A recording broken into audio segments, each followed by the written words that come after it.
नमोऽस्त्वनन्ताय सहस्रमूर्तये सहस्रपादाक्षिशिरोरुबाहवे सहस्रनाम्ने पुरुषाय शाश्वते सहस्रकोटियुगधारिणे नमः। वेदान्तवेद्यतत्त्वाय जगत्त्रितयहेतवे प्रध्वस्ताशेषदोषाय परस्मै ब्रह्मणे नमः। शास्त्र चर्चा इस चैनल से संबद्ध सभी विद्वद्गण, सभी जिज्ञासु छात्रवृंद, सहृदय सज्जन वृंद, आप सभी का इस मनुस्मृति के विचार परंपरा में स्वागत है। हम लोग वर्तमान में मनुस्मृति के द्वितीय अध्याय पर विचार कर रहे हैं, जिसमें ये विचार हो रहा था कि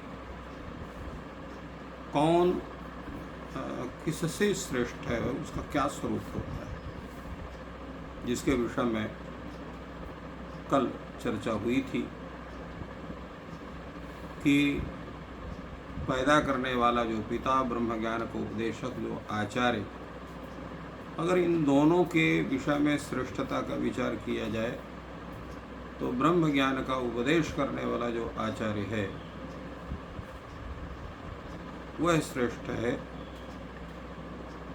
तो इस कारण से यहाँ पर जो है उसकी श्रेष्ठता बताई गई, और माता और पिता में जो दोनों की श्रेष्ठता बतलाई गई उसके विषय में भी यहाँ पर आचार्य कहते हैं कि कामान माता पिता चैन्यम यद उत्पादयतो मिथा संभूतिं तस्य ताम विद्यात् यद्यो नावभिजायते।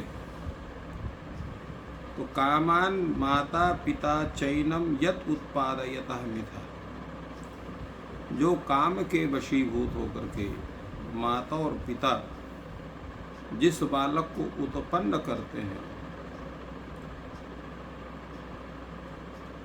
तो ताम संभूतिं तस्य बीजानीयात्, तो उसकी जो उस पुत्र की जो उत्पत्ति है उसको उत्पत्ति को समझना चाहिए यद योना वभिचायते, क्योंकि माँ के ही कुक्षी में उस पुत्र को या पुत्री को, उसको अंग प्रत्यंग आदि उसको संप्राप्त होते हैं। तो इस कारण से माता की जो स्थिति है वो अधिक उसकी हो जाती है, इसलिए उसका अधिक सत्कार होता है, अधिक सम्मान होता है। आचार्यस्त्वस्य याम जातिं विद्वद् वेद पारगः उत्पादति सावित्र्या सा सत्या सा जरा मरा। और आचार्य जो है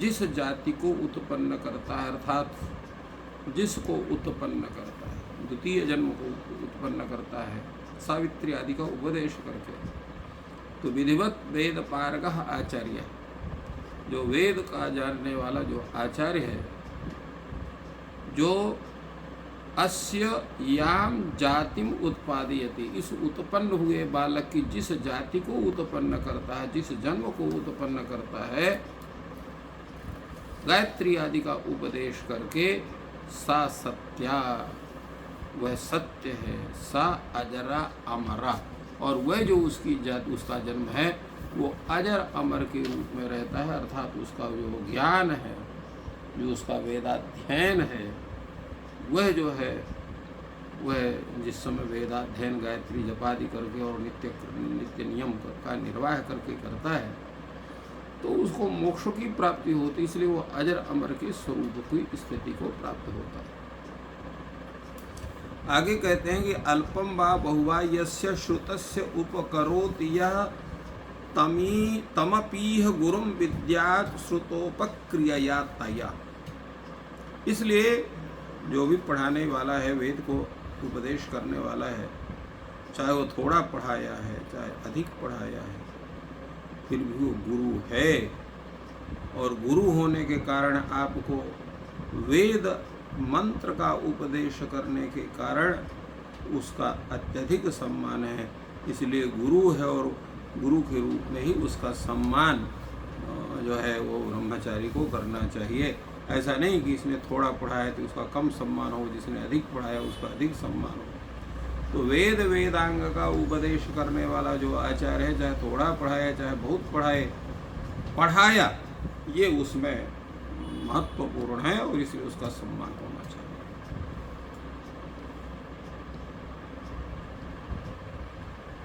तो अब यहाँ पर और आगे की विधि बतलाते हैं कि ब्राह्मस्य जन्मनः कर्ता स्वधर्मस्य च शासितः बालोपि विप्रो वृद्धस्य पिता भवति धर्मतः।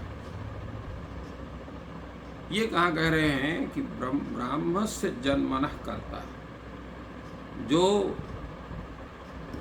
उपनयन करने वाला है, ब्राह्मस्य उपनयनस्य जन्मनः कर्ता, जो उपनयन के द्वारा द्वितीय जन्म को प्रदान करता है, स्वधर्मस्य च शासितः, और जो ब्राह्मणोचित जो धर्म है, जो नित्य नियम कर्तव्य कर्म है, उनको जो उपदेश करता है, उनको सिखाता है।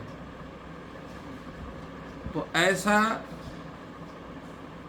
बालोपि विप्रा, ऐसा कम अवस्था वाला भी जो ब्राह्मण है, वृद्धस्य पिता भवति, अर्थात पिता के तुल्य होता है। तात्पर्य है कि अगर कोई ऐसा व्यक्ति है जिसकी अवस्था अधिक हो गई है और वो कम अवस्था वाले 15-16 साल की अवस्था वाली किसी वैदिक विद्वान से अगर वेदादि का अध्ययन करता है, उसके द्वारा अपने संपूर्ण प्रक्रिया का संपालन करता है, तो वह 15-16 वर्ष का बालक भी, ब्राह्मण बालक भी जो है वो 30-40-50 वर्ष के व्यक्ति का वो पिता के समान आदरणीय हो जाता है अध्यापन करने के कारण। इसलिए वो बालक जो है धर्म के अनुसार वो उसके लिए वो वृद्ध ही माना जाएगा, अर्थात वो पूज्य माना जाएगा। अध्यापयामास पितॄन् शिशुरांगिरसः कविः पुत्रका इति होवाच ज्ञानेन परिगृह्यता। ऐसा भी उल्लेख प्राप्त होता है कि अंगिरसः शिशुः, अंगिरस गोत्र के विद्वान पुत्र ने पितॄन् अध्यापयामास, अपने चाचा और बड़े भाइयों को पढ़ाया उसने। तो जब पढ़ाया तो ज्ञानेन तान परिगृह्य, ज्ञान के द्वारा उनको स्वीकार करके, शिष्य रूप में स्वीकार करके, पुत्र का, इस शब्द का उनके लिए विचार किया। यद्यपि वो रिश्ते में उनके चाचा हैं, बड़े भाई हैं, किंतु जिस समय वो अध्यापन कर रहे हैं उस समय पर वेद अध्यापन करने वाले का पद बड़ा हो जाता है, क्योंकि ब्रह्म को प्रद ब्रह्म, ब्रह्मो वही वेद, वेद को साक्षात ब्रह्म भी कहा गया है, क्योंकि ब्रह्म की वाणी है वो। तो इसलिए उसका उपदेश करने वाले का सम्मान बहुत बड़ा हो जाता है। इसलिए लिखा अध्यापयामास पितॄन् शिशुः आंगिरसः कविः पुत्रका इति होवाच ज्ञानेन परिगृह्यतान्। जो अंगिरस गोत्रोत्पन्न एक जो है विद्वान पुत्र ने पितॄन् अध्यापयामास, अपने चाचा तथा बड़े भाइयों को, उनको सबको पढ़ाया, और ज्ञानेन तान परिगृह, ज्ञान से उनको शिष्य रूप में ग्रहण करके पुत्र का, इस शब्द से उनका संबोधन किया। ते तमर्थमपृच्छन्त देवानामागतमन्यवः देवाश्चैतान समेत्योचिर न्यायं वह शिशुरुक्तवान्। वो जब इस तरह का उनके लिए पुत्र शब्द का प्रयोग हुआ, वो नाराज हो गए कि छोटा सा बालक ये हमको पुत्र के रूप में उसको प्रयोग कर रहा है। और उन्होंने कहा कि भाई तुम पुत्र शब्द का जो है क्यों ऐसा उच्चारण कर रहे हो, हम तो तुम्हारे चाचा हैं, बड़े भाई हैं। तो वहाँ पर देवता लोग प्रकट के कह करके कहते हैं ते तमर्थम अपृच्छन्त देवानाम आगतमन्यः देवान आगतमन्यः देवश्चैतन समेत्युचुर न्यायम वा शिशुरुक्तवान्। तो जब देवताओं से उन्होंने इस तरह के पूछा तो देवताओं ने कहा कि इसने जो कहा है, आपको पुत्र शब्द से संबोधन किया है, वो उचित है, न्याय संगत है, क्योंकि आप लोग जो है पुत्र के रूप में हो गए। तो कहे हम पुत्र कहाँ हैं, हम तो इससे बहुत बड़े ज्येष्ठ हैं, यह हमसे बहुत छोटा है, तो हमको पुत्र शब्द से क्यों कहता है। तो कहे बाल का मतलब क्या होता है, अज्ञो भवति वै बालः पिता भवति मंत्रदः अज्ञम ही बालः इत्याहु पितेत्येव तु मंत्रदम्।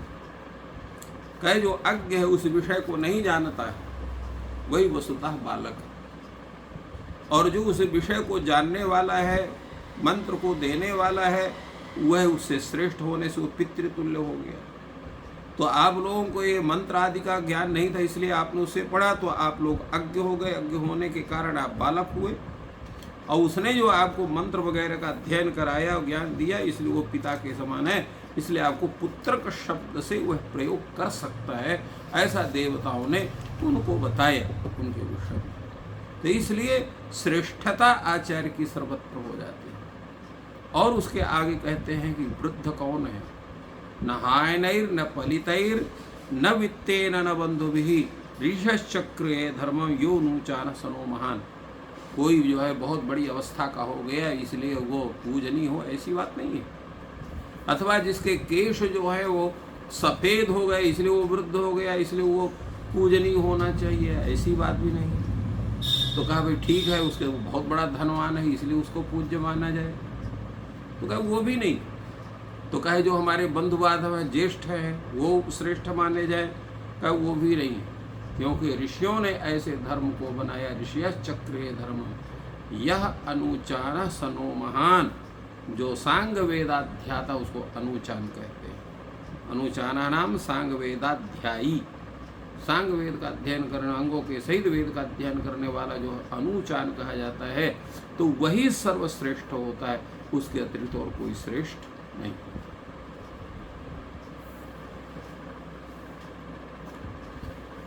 आगे के विषय में कहते हैं कि भाई इसमें चारों वर्णों में इनका कैसे, किस आधार पर इनकी उच्चता मानी जाए। तो कहा सबकी श्रेष्ठता है।